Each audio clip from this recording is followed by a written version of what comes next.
We're pleased to have Dr. Davide Sottara come and talk to us. Davide is a new faculty member, as you know, coming to us from Italy, Bologna? Yes. Bologna. And he's teaching the BMI 540 software engineering course.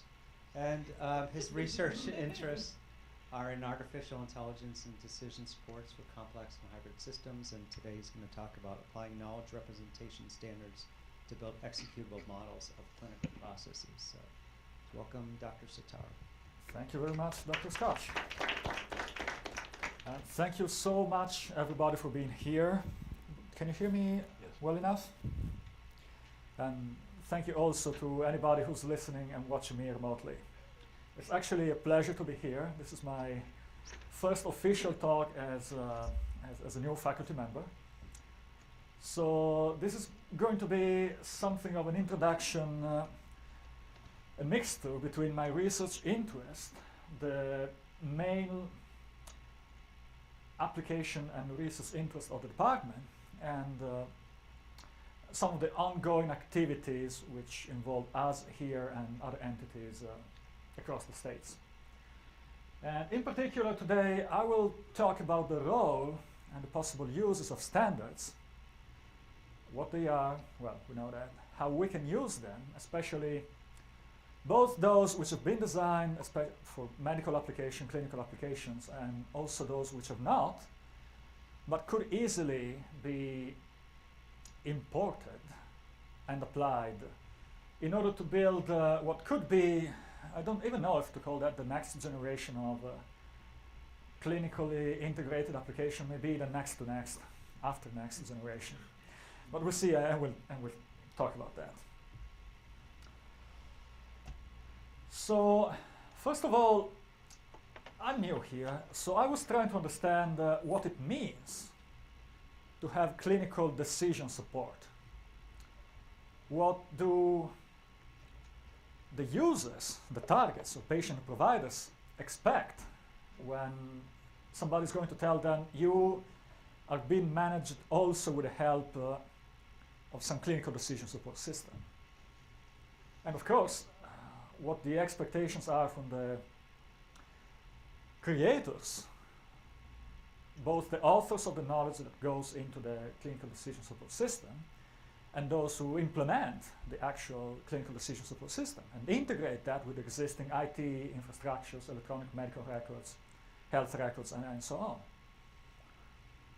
So, because I come from a very similar but fundamentally different area, I had patients in a way that needed continuous decision support, but fully automated decision support, because nobody wanted to take care of them.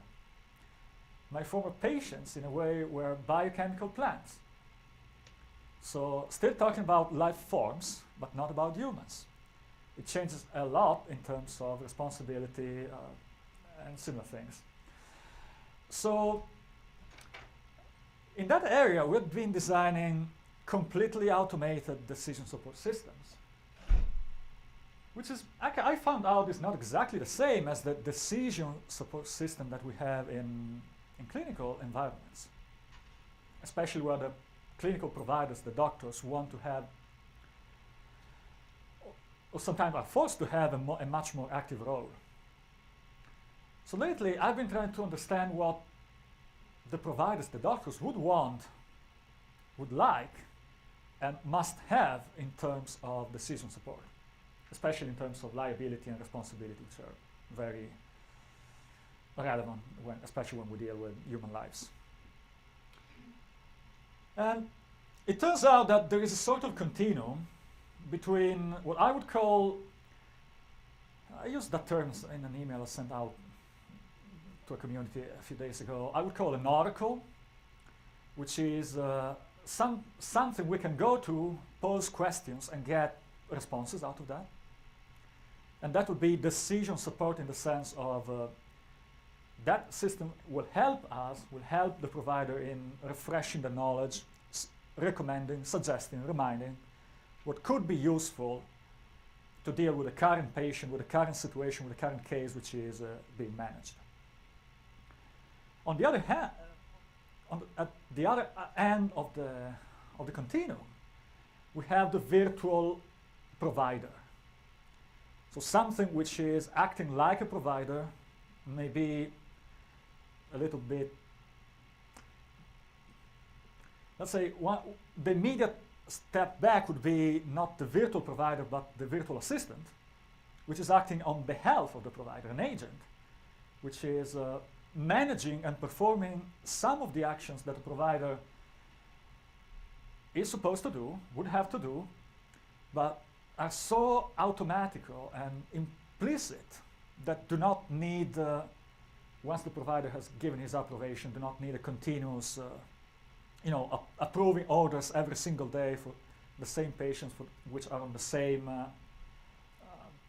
treatment plan, nothing has changed, that kind of thing. So there could be definitely, and we've confirmed that interest even within a recent meeting with Mayo, that there could be a lot of interest in getting also this kind of functionalities to some extent in the current clinical decision support systems. Now, what we definitely need, absolutely, as a must, is knowledge. And not just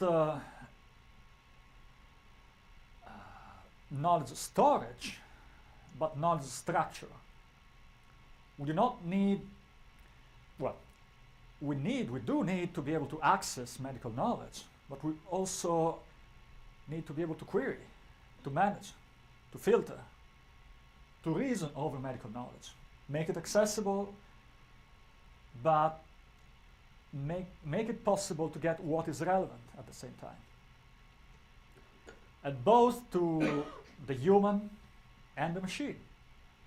In the moment when both need to cooperate, share some kind, at least part of that knowledge in order to cooperate. But this is not the only requirement. Now, I'm getting those, the next couple of slides from a presentation that Bob was given a few days ago, and probably some other times, in what is the vision that I've learned has been going on in the clinical decision support community for some time. So once we have the knowledge, how can we put it to use? How can we make it effectively useful in improving the quality of the care? Because a smart encyclopedia of something that you can look up is maybe better than not having anything. But if you can make that knowledge active in some way, contribute to the care itself, it will be much better. So indeed, it must be able to present itself in a way that conveys advice. It can help the provider make decisions. It must be possible for the provider to access that. It must be both on a specific question or on a more generic, informative, sort of educational type of access to the provider, but why not also to the patient to some extent. If we wanted, and I think that nowadays with this idea of apps which we've been talking about, so personalized applications, if we want to move the care to be more focused to the patient, we should also let the patient have access in a controlled and structured way, but in a reasonable way, to all the medical knowledge that is somehow affecting them, both to educate and explain and justify and make them understand what is going on. And of course, we do not just want the providers to force that, because it's a huge task for the provider to, at every single time, at every single moment, to remember to go and send to every single patient all the relevant information for them when it's like perfectly know what they need. And we cannot even expect the patient to go and ask questions about things they may not know anything about. So unless there is some sort of active decision making that takes the burden off the provider, but still can make the systems export and provide the knowledge and the care, unless we can do that, we are probably missing an opportunity.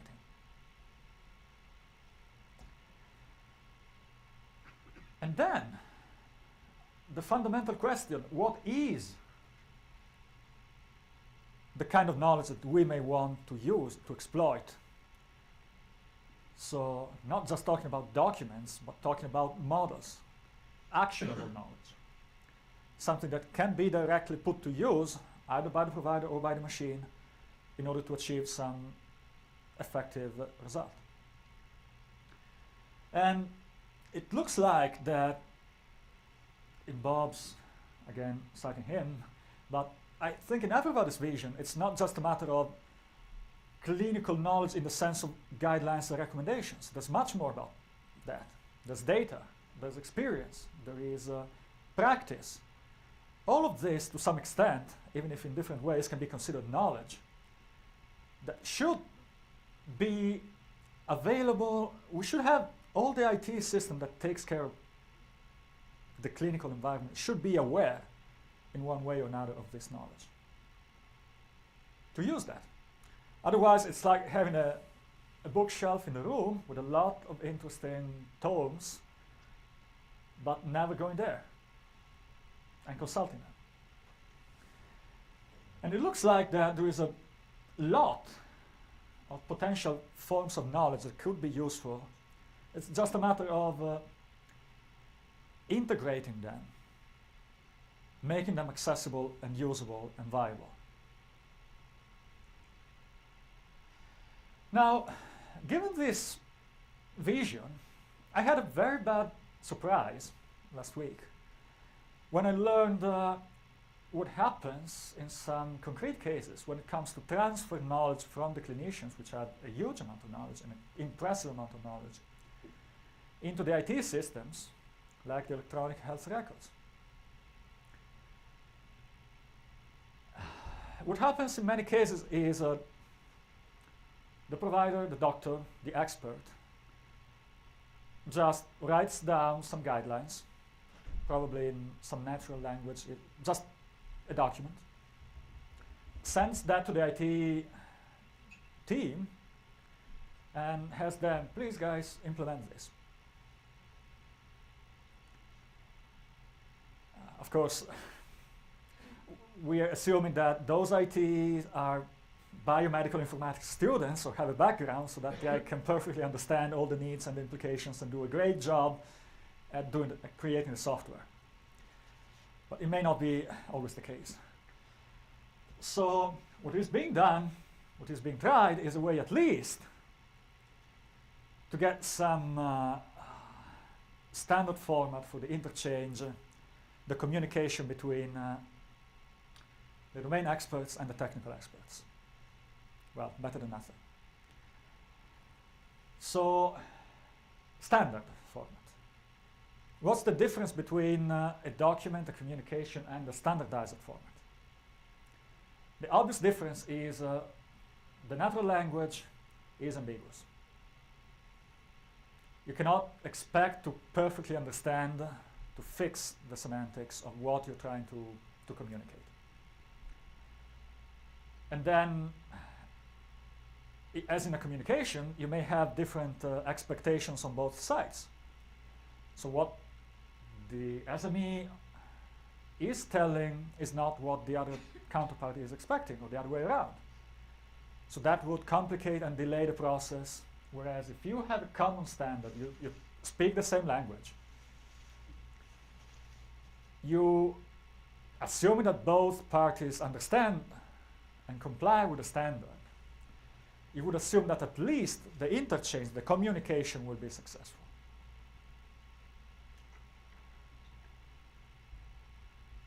Otherwise, so that's it. Two main reasons for adopting standards are clarity, uniformity, common set of concepts.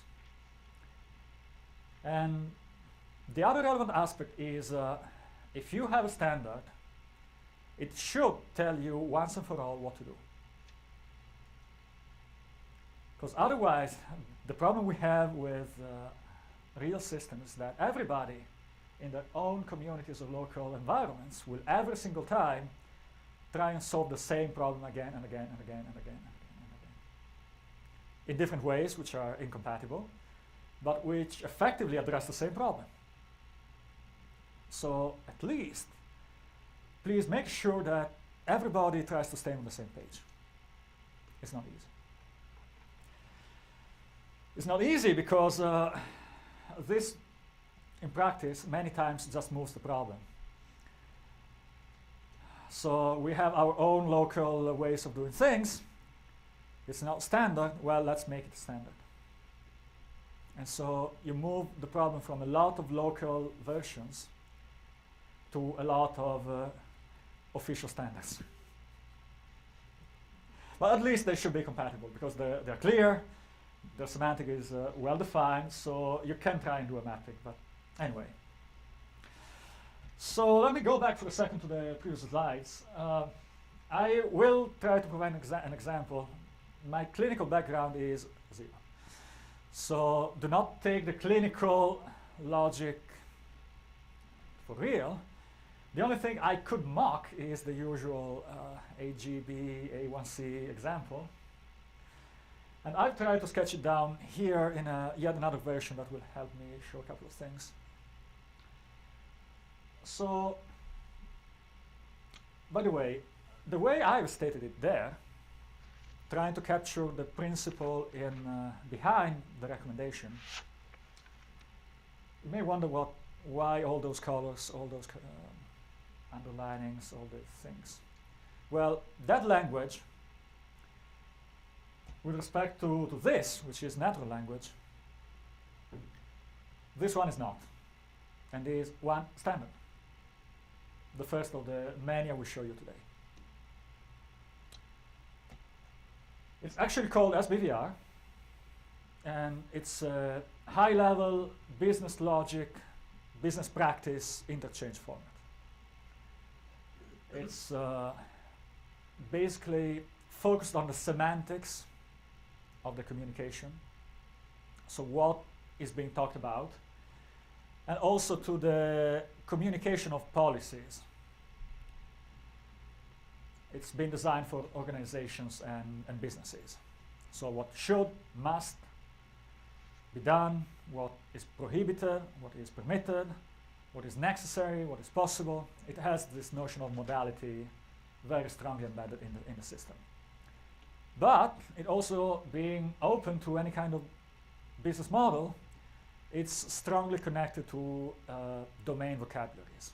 SBVR stands for Semantics of Business Rules and Vocabularies. So semantics as in the sense of common model, business for real applications, vocabularies, terminology, what we're talking about, and rules, policies.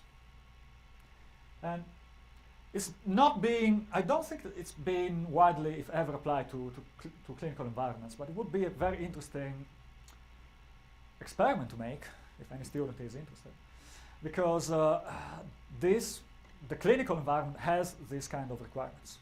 It's a business environment, it's deeply grounded in semantics, has the rules, so could be an option. Anyway,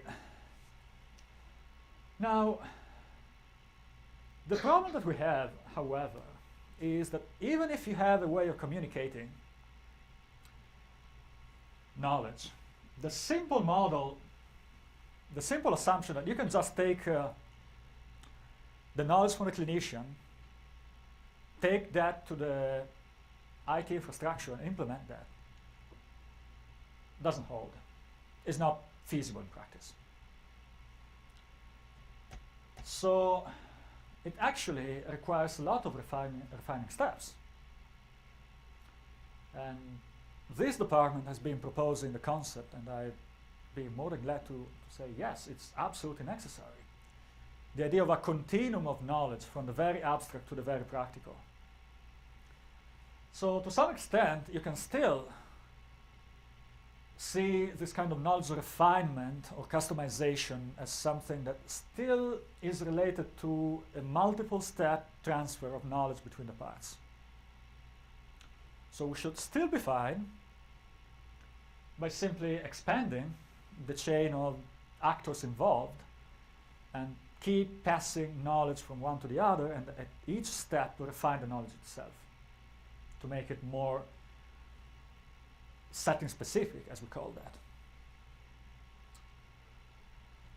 But this is not enough, because now we want to introduce our vision and complicate the language by mixing the typical traditional basic medical knowledge with some more refined form of knowledge, like the predictive techniques, like the uncertain reasoning techniques, like the temporal event-driven techniques, and so forth. But that, it would just be a matter of expanding the language to be able to communicate that kind of knowledge too. So it should not be too much of a problem. Where is the real problem? Well, at least from the point of view of some of the actors involved, which is the IT systems. So the end users, because the one who stand in between the application of the medical knowledge to the real patients. The problem is still that. We have standards for communicating knowledge, but now when it comes to integrating knowledge, deploying knowledge in the EHR, where do we stand? What do we do? We still have the IT, BMI, former students doing all the work. Well, again, feasible, but what's the cost in terms of effectiveness, efficaciousness, in taking some knowledge and integrating that in some existing infrastructure? Good question. Well, we can mitigate that. We can take best practices. Some people here are my students this year, so they will know that when taking some requirements in the form of knowledge, moving to an implementation, you have to apply some kind of process that has many, well, good software engineering practices, which, among other things, would surely include modeling the problem, maybe defining the activity, the requirement, the interaction between the parts in some kind of structured language. We will need, for sure, a data model to be able to contain the information and pass it along. We will need some kind of control logic, an active entity that processes the information. We need, of course, the user interface, because we need to be able to interact with the system if the human is somewhere in the loop, definitely. And we will need to write a code, both in terms of, again, control logic, business logic, and all the algorithmic knowledge that we have, like the predictive models. And finally, bring everything together, deploy that, integrate with existing IT system, and have that work. Seems reasonable. If you adopt a waterfall method, that's probably taking like 4 to 5 steps for each iteration. And each step could take from 1 week to 1 month. And then you have to comply with all the constraints given by the infrastructure and architecture. And yeah, after you've been working for 6 months, which is, by the way, the timeline that people confirm when saying it takes us that long to take the knowledge and implement that. And finally, your EHR will also have the new functionality, which is being designed, defined, decided by the medical management. All right, this is fine. This is what is being done. Now, by the way, even in this process, standards help, because software engineering standards like UML, which I guess most of you may have heard about. Who has never heard of UML? Okay, so UML is a standard way for modeling a software system. It makes sure that the way you represent and design the various aspects which are involved in the software as a system can be understandable, have a clear semantics, and can be shared because being this common language, everybody is able to understand that. So it should help in making sure that a team can exchange knowledge about how to implement a system, a software system, without ambiguity, making sure that the work is done properly. If I am the designer and give you my specification in a standard way, as long as I've used the specification correctly, I will know what to expect, because I'm sure that you will understand what I've told you. Hopefully. Bugs apart, exceptions apart, budget constraints apart. Anyway.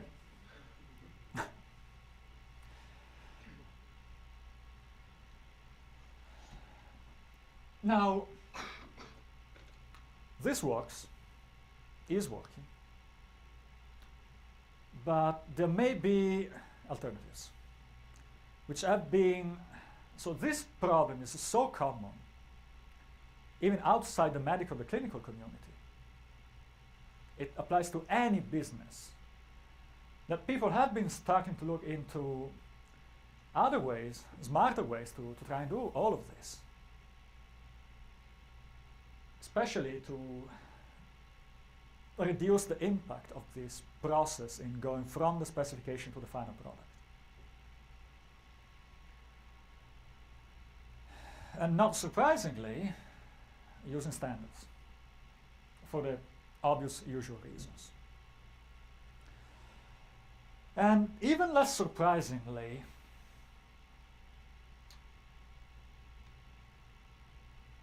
most of the idea, what is the basic idea, is to try and collapse the modeling process and the implementation process. Making sure, if possible, whenever possible, that what a good model, which stands in between the specification and the runnable code, assembler, bytecode, whatever, can be directly executable. So you do not have to do modeling first and implementation then. To some extent, you can do the two things at the same time. Why? How? The principle is, if the model is done in a standard way, that is clear for humans, between two humans, but should also be clear for machines. So if your model is drawn in a standard language, in a formal language, there's hope that an appropriate interpreter of that language is capable of understanding the idea representing that in that model and executing.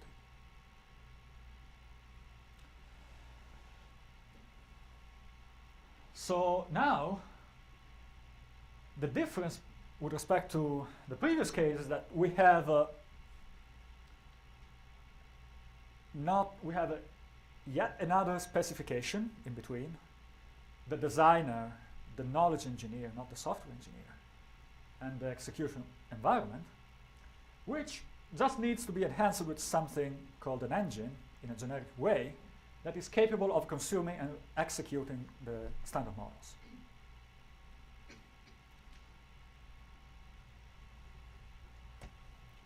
So, again, not surprisingly, all my graphical charting representations have already been standard to some extent. So it turns out that in order to model a complex concept like a clinical guideline, all well and good, except for one thing. The complexity here is not in doing the representation and the execution, the complexity is in the integration. Being a very complex, knowledge-intensive artifact, a clinical guideline, it has so many aspects when you try to go from the abstract representation to the execution that you will need to tackle each of them separately, because trying to capture and model them all together at the same time would be very difficult. And the other reason is sometimes not every possible aspect will be there. You may have only some of them.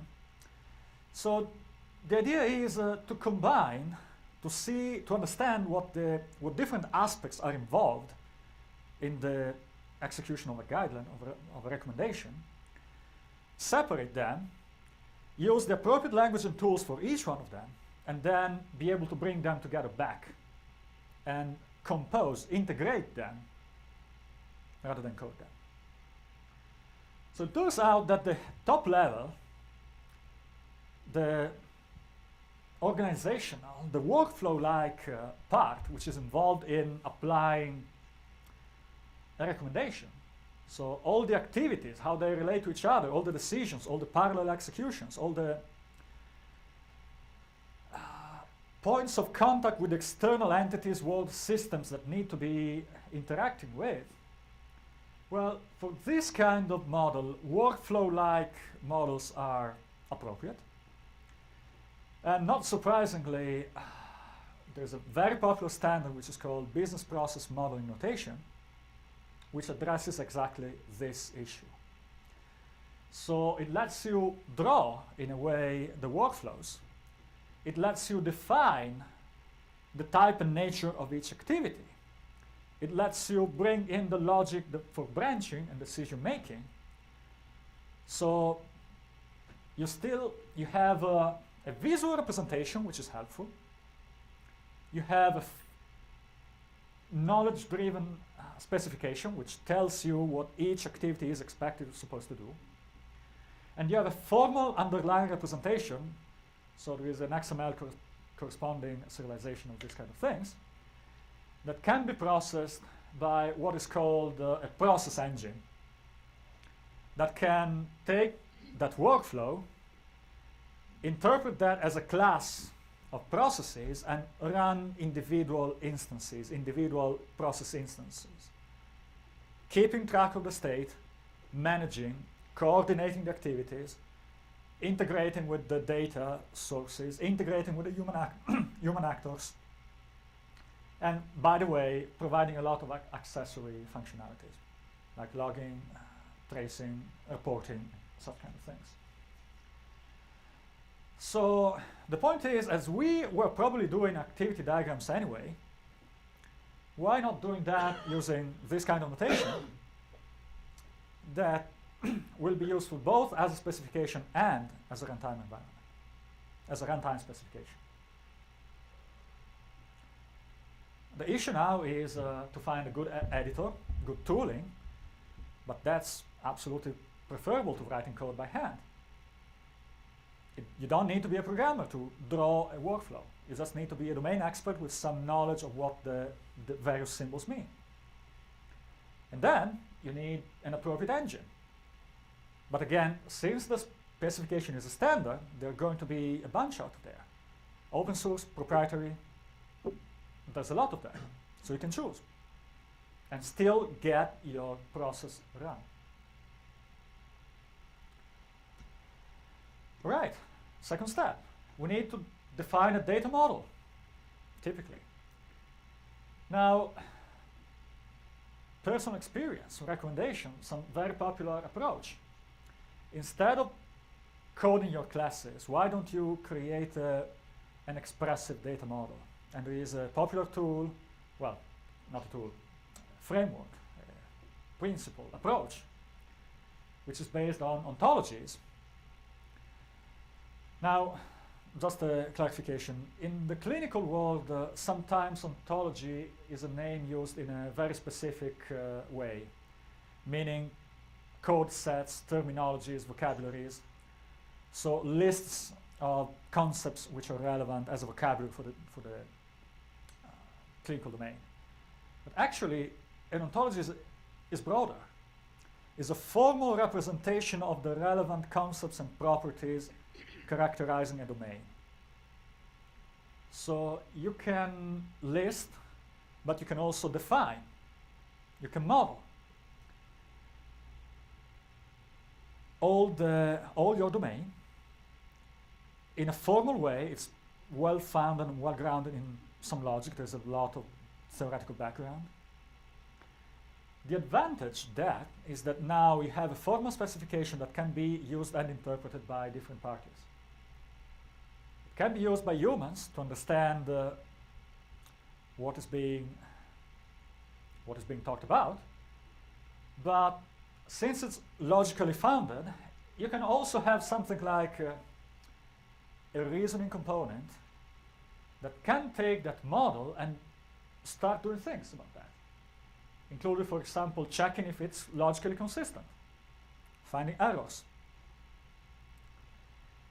It can be used to classify entities. You have some data, you want to see if those sparse related data somehow comply with, are related to your concepts. A semantic reasoner can do that. Hey, this particular person here, which has a problem and age and something else, is a patient with some peculiarity. And the semantic reasoner can do that.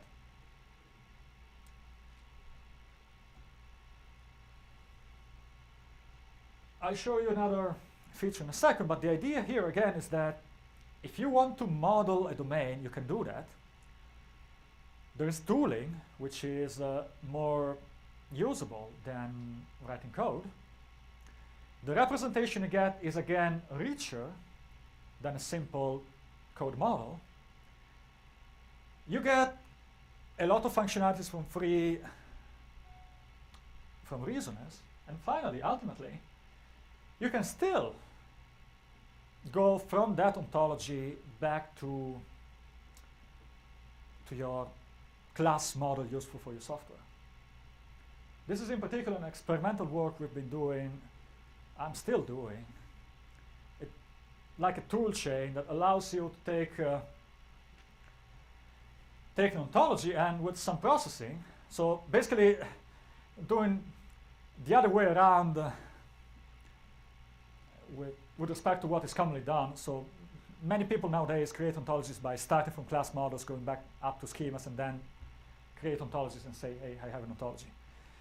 What is possible with a little bit more effort is to do the other way around, to go from the broader representation to the narrower, and take a full ontology, crunch that, and get a bunch of useful interfaces, artifacts. Like in particular, at the moment we can get, given an ontology, still with some restrictions and limitations that we're working on, you can get interfaces for your system, you can get schemas, and with some transformation you can go down to the classes, and with some extra magic you can get classes that can be serializable back and forth from different formats, database, XML, triple stores, various representations at the same time for free. So again, exploiting the fact that the domain representation is a standard, so you know what is being described, and also the various intermediate steps rely on some kind of convention. XML-based schemas and naming conventions, serialization techniques over different serialization formats. So again, since they're standard, it's likely, and it was proved in practice, that there would be tools out there that could be useful to some extent. And bringing them together, you can get even better results. So what the idea here is, why creating manually a class model when by creating a much richer model with a much easier tool set, you can get what you would have got in the first place and much more than that.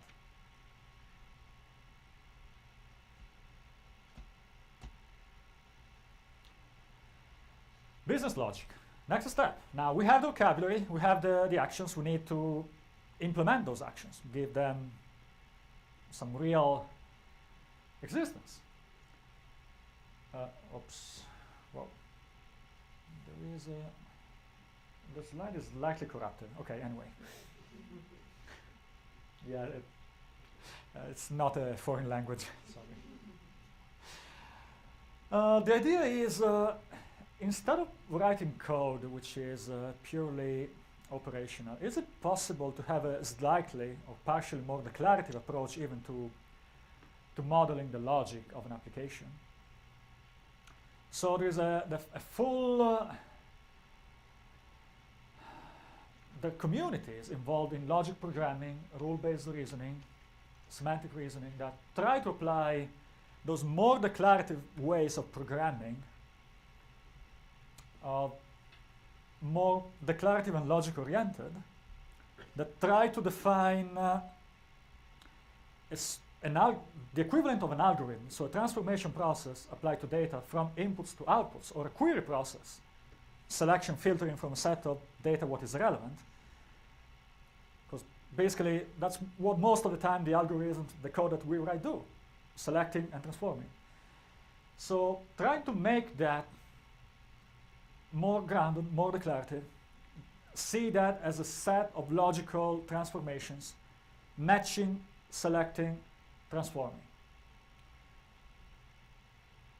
Logic programming combined with production rules. Sometimes one, sometimes the other, maybe both at the same time. The idea here is that being more declarative, you are moving, again, one step back, one step away from the hard code to something which is maybe not always not so easy to represent, but still understandable. More understandable even to humans, even to non-technical experts than the code, think of C. All the pointers, all the symbols, all the complexity would make. And of course, again, since this is so widely used, there are standards, and with standards come tooling and better representations. So there are guided rule editors in terms of tooling, and in terms of representation, there are decision models or decision tables, or decision trees. Again, you can take this code, and the virtual machine in this case is a rule engine or a semantic reasoner that can take the business logic for you and apply that to your information. And now, since the rules need a language, where that vocabulary comes from is obvious, is the ontology I've just defined just a few minutes ago. So all these languages are orthogonal to data models. So they can predicate over any kind of particular domain model which is relevant.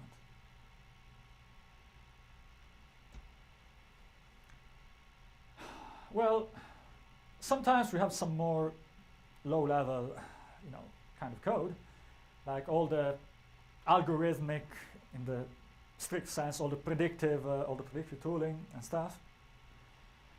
Do we need to code that? Well, all the low-level data-driven problems have been widely studied by the business intelligence communities, data mining communities, which are interested in extracting knowledge out of data and making them applicable, viable, usable. So the data mining techniques are quite robust nowadays, well known. The models, the techniques are popular. There are tools that let you build models out of data quite conveniently. So you get the models now, what do you do with that? It turns out that somebody dealt with this issue of interchange and deployment by creating a standard. So this one is called PMML. It's a data mining group standard, and is designed to capture all the relevant aspects to a data mining predictive model. The schema, interfaces, interconnections, all the pre and post-processing requirements, and the models themselves. So now what you can do is you can create your models using whatever tool you prefer. You can export and share, interchange them using the standard. And now any engine which is capable of executing the models can take and import the model which is deployed now and not programmed, not coded.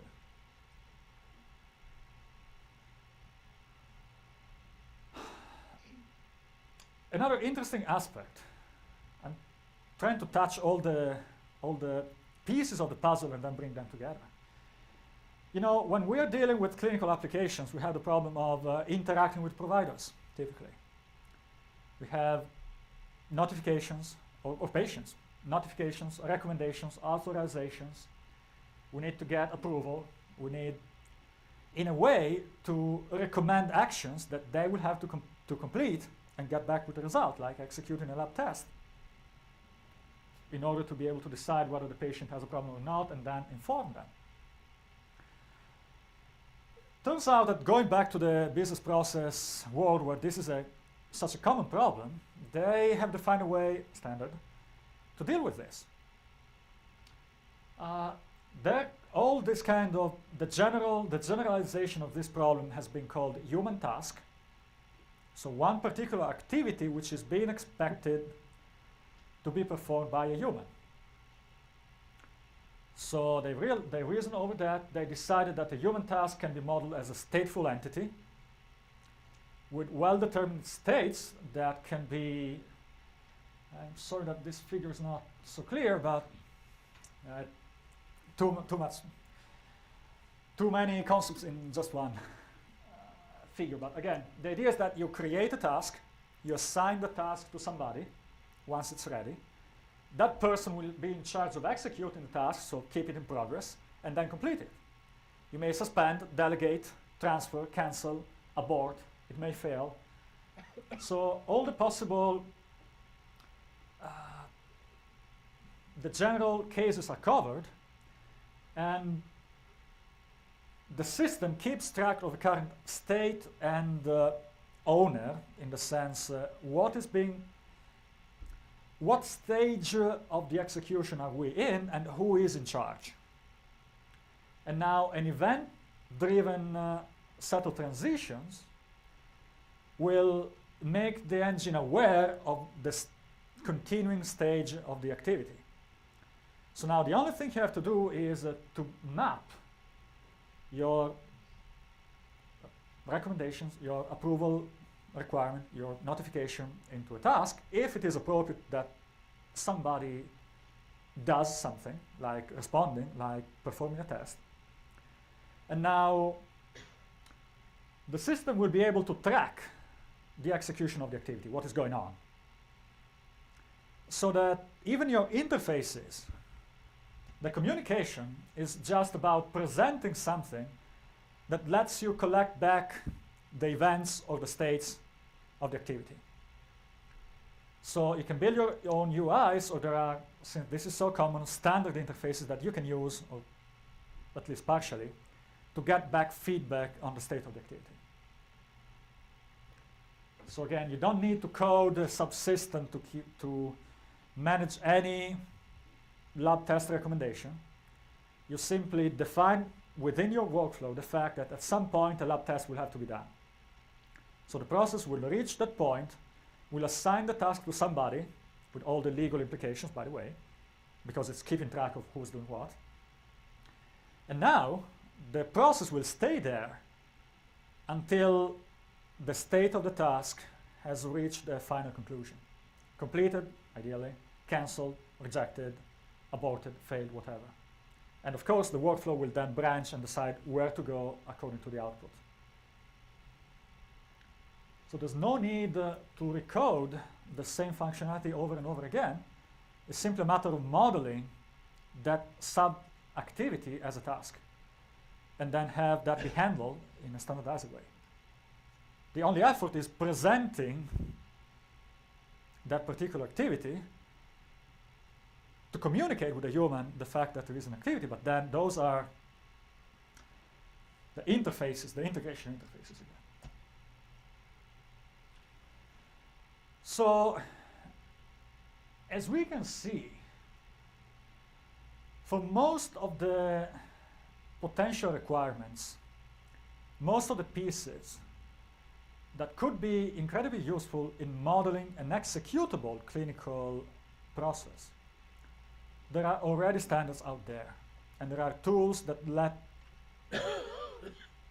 anybody effectively model and create,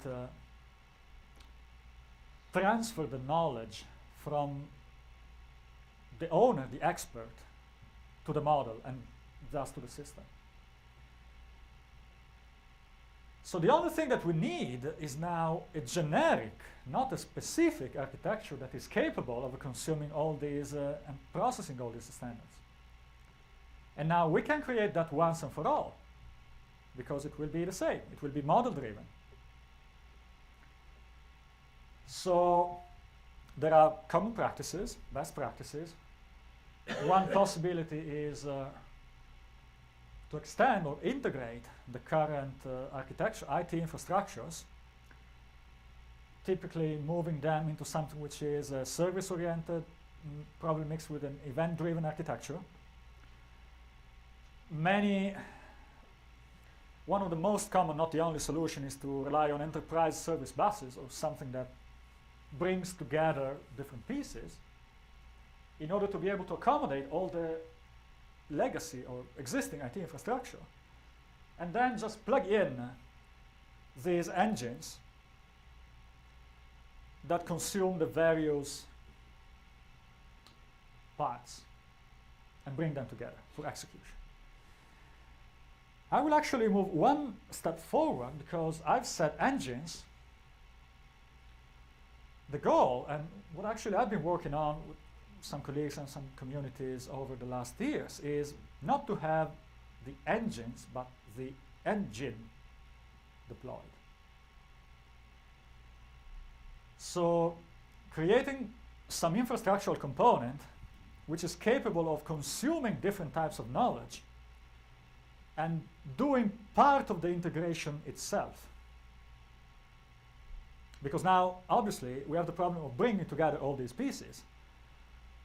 To some extent, the engineer is still needed because some connections are not natural, need to be explicitly asserted. But then, the low-level, more technical interactions, given the fact that we know what we're dealing with, will be always the same. So, recently, at least, 2 examples of hybrid knowledge engines are being developed. But personally, I'm involved in Drools. Some colleagues and friends of mine are doing this other one, which is Prova, which is from the University of Berlin in Germany. In any case, the idea is to have something that can consume what is called the knowledge base in a broad sense. So a collection of different types of knowledge artifacts represented in standard form, authored, imported, collected, bought, acquired, found, however that happens, but which together are useful and once integrated can both define and run your models. So in particular, this one Drools has been based on natively as a rule engine extended with a process engine. And on top of that, we are building other functionalities to be able to, again, consume the semantic data models, rules in more declarative formats like decision tables or other logics. And we also have the predictive model integration and the non-Boolean logic integration. So effectively, going back to my example, or to this class of examples, once you have the overarching structure defined as a process, you can then start filling the various nodes with appropriate representations. So here we had some branching logic based on non-Boolean criteria, like fuzzy criteria. We had to deal with data defined from the data model, which is derived from the ontology, the semantic representation. We wanted to integrate, just deploy some predictive analytics. And finally, also interact with a human. Make decisions and then communicate with the rest of the world, but with the added value that having a semantic data model, when we send messages about problems, we know what we're talking about,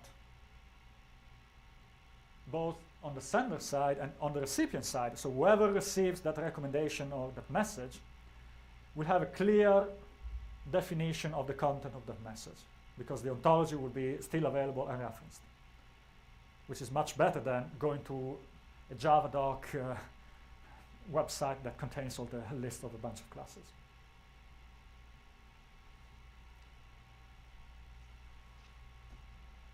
And so that's it.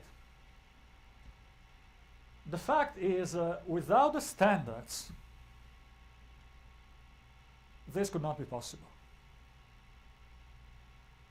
The fact that we are using standards and the relevance of the standards here is that now the different pieces here, and this is probably one of the most important things, do not need to be authored by the same person.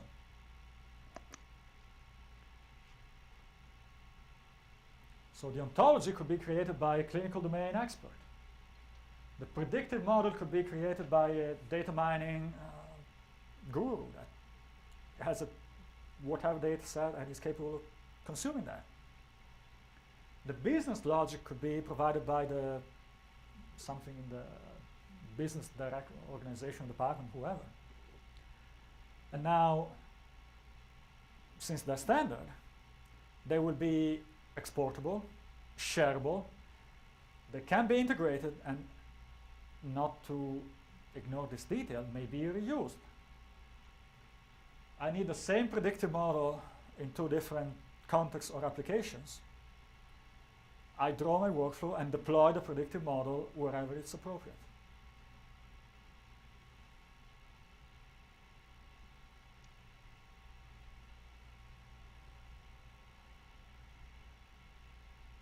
So the vision of the next century CDS maybe is not so far away.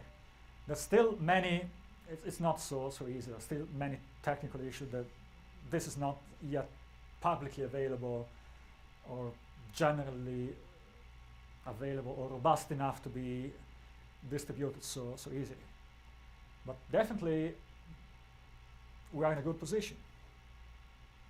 Much better than these communities were 5 years ago, and surely, my opinion at least, in a much better position than a developer who has no real knowledge and just takes a bunch of requirements and has to do the code. Which is definitely difficult, not in the coding itself, but in being able to capture the requirements when the application is so complex and specific and knowledge intensive.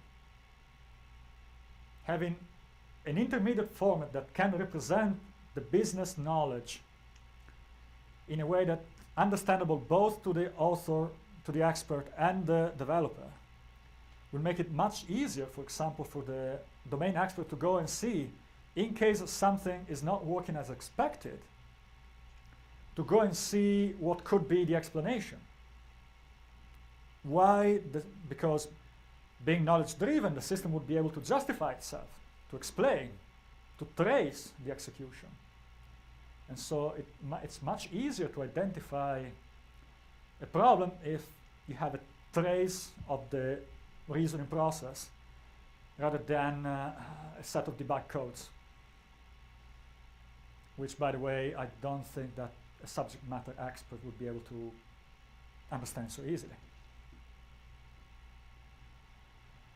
So this is it. If you have questions, I think we have still time. Please feel free. Thank you very much. I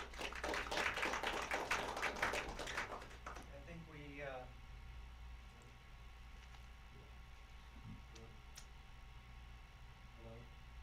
hello? All right. going.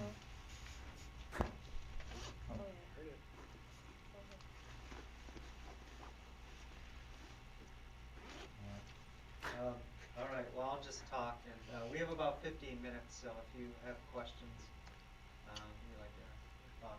So, David, I wonder if you might, I'll use this as a placebo. Yeah. Hello, hello. We want to tell people a little bit about the national initiative because we have kind of an unusual opportunity to kind of be part of a framework, which is going to be initially very ad hoc, not quite as nice as what you're describing, but could maybe develop into a kind of interchange framework that provides a basis for what you're describing. This is quite a relevant and interesting question. It could, I don't know if it will. So let me explain a little bit of background for the people here.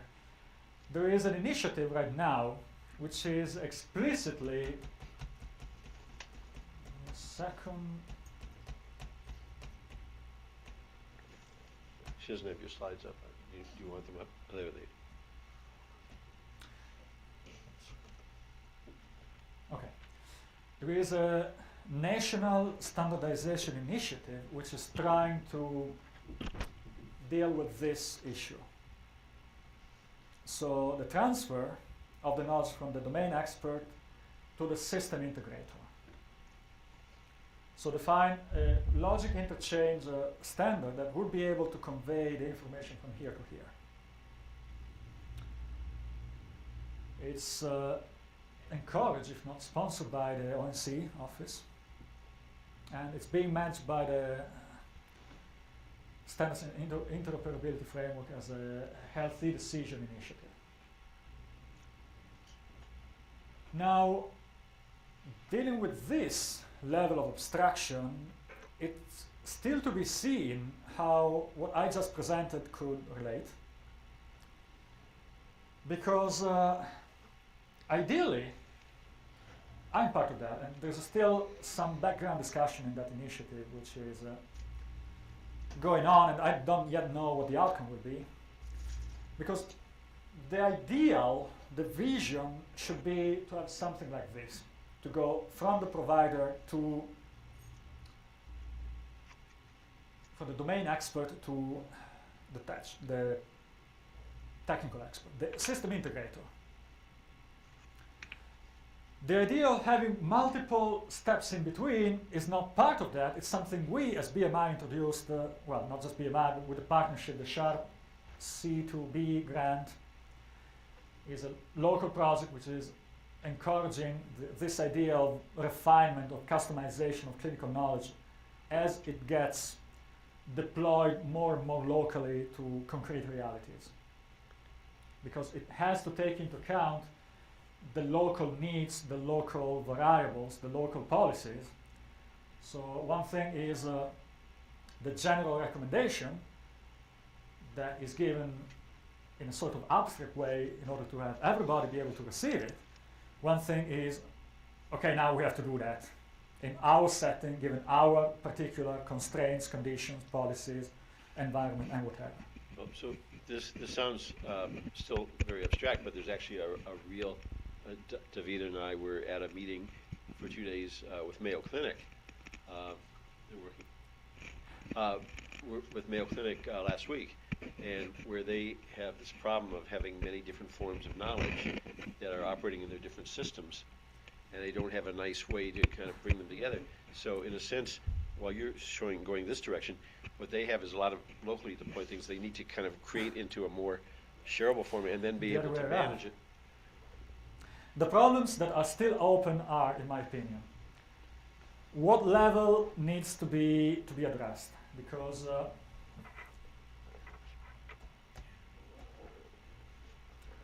we can see this here, for example. Ideally, the vision of ONC HED is to have this. In practice, my feeling is we are getting this, and nothing is being done here.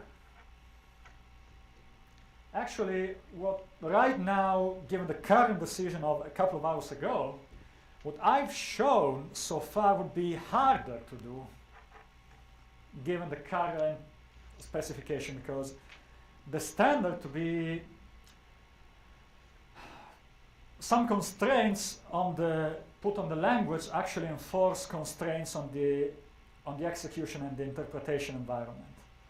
But that's still to be seen. The problem is that I'm trying to address with some of the people there is to see the need of the various steps. Because if you collapse them in a single passage,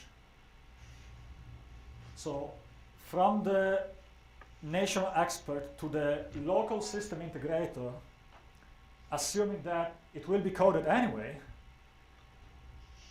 you're probably, as you collapse, you lose some details, some relevant concept, you start introducing ambiguities and misunderstandings.